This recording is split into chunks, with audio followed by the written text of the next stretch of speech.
Hello traders, you're welcome back to the channel. Today we are diving into a powerful tool that can elevate your trading game, and the particular tool or indicator that we're going to be looking at in this video is the 10-day moving average. Okay, we're going to be looking at a strategy that involves the 10-day moving average. So if you are looking to enhance your market analysis and make more informed decisions, then you are in the right place. Okay, so make sure to stick around until the end, and don't forget to hit that subscribe button for more trading insights. Now let's start with the basics. Okay, let's start with the basics. First of all, let me just add on the indicator to the chart. Okay, a moving average smooths out price data over a specific period, which helps to identify trends. Okay, now the 10-day moving average specifically calculates the average closing price of an asset over the last 10 days, right? Now this is the daily time frame. Okay, so over the last 10 days, the moving average is going to do the calculation for you. It's going to calculate the average closing price. Now, because the settings is on close, apply to close, so it's going to use the closing price to do the calculation. Okay, now this makes it an ideal short-term trend indicator. Okay, it's for spotting trends and potential reversals in the market. But why 10 days? Why 10 days?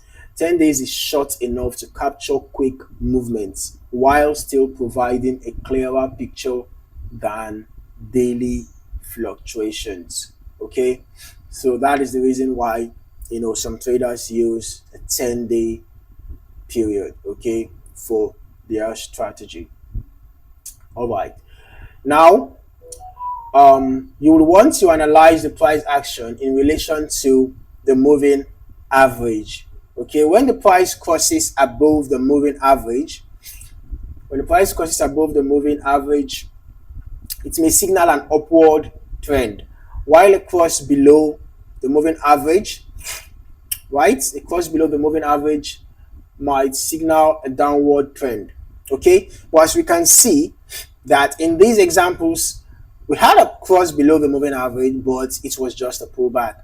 Now that is the reason why it's important to have other indicators for extra confirmation, and it's very important to also use support and resistance levels, and trend lines.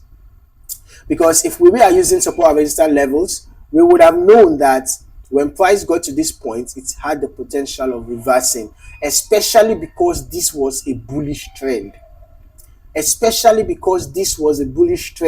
So in a bullish trend, it is true that there will be pullbacks. It's part of the game. Okay, that is how Forex works. There are always pullbacks. So when you are using support and resistance levels, you will know that when a pullback has happened, even though price caught below the 10 MA, the 10 EMA, when it got to this support zone, high chance is that the price will continue the bullish move. Okay, that's the reason why it's very important to also use support and resistance zones in addition to the signals given to you by the 10 EMA. Okay, now let's discuss how to interpret the signals. The key is not just to rely on the 10-day moving average alone. Just like I already said, it's important that you confirm with extra indicators. But now let us consider adding the stochastic indicator for confirmation. Okay, you can use any indicator of your choice. So now we can see that in this example, this is a bullish trend. So ideally, I will advise that you look for buy trades. Okay, so now after this pullback happened, we can see that it was bouncing off the trend line and also bouncing off this support level. At the same time, we have the stochastic oscillators coming out from the oversold, and we have the main line crossing above the signal line pointing upwards. So this was a confirmation for our trade. At the same time, we even had a doji forming around the support. So that we have enough confirmation, right? We have enough confirmation. And then we would have entered the buy trade. Now we should have set our take profit at the nearest resistance, but because it is a strong trend, remember that this is a bullish trend. Okay, so if you are a longer term trader, you can just decide to trail your stop loss after the price got to this resistance zone. You would have waited for a new low to form, But in this case, the low came towards the entry point. So we would have just waited, we would have let our stop loss at the same point and then waited for a new low to form. In this case, a new low formed here. So we would have adjusted our stop loss from below the previous swing low and would have taken it like from below that initial swing low, sorry. We have now taken it to the new swing low. Our stop loss has been adjusted. And you can see eventually the bullish trend continued. It continued. But if you are a shorter term trader, then you would have just considered exiting at the nearest resistance zone. Instead, when the price drops back to the support, then you can enter another buy trade. And then when it gets to the resistance, you can exit again. And then when the price drops to the support or maybe forms a new low, you can then enter a buy trade again. But that one is if you are a scalper, okay? But if you're a longer term trader, you can just decide to trail your stop loss and target the longer movements, okay? Now, also, it's important that you keep an eye on market context, okay? Is there any news affecting the asset? Pay attention to fundamental analysis as well, in addition to the technical analysis that you're doing, okay? Are there broader market trends at play? Always combine your technical analysis with fundamental insights to make well-rounded decisions.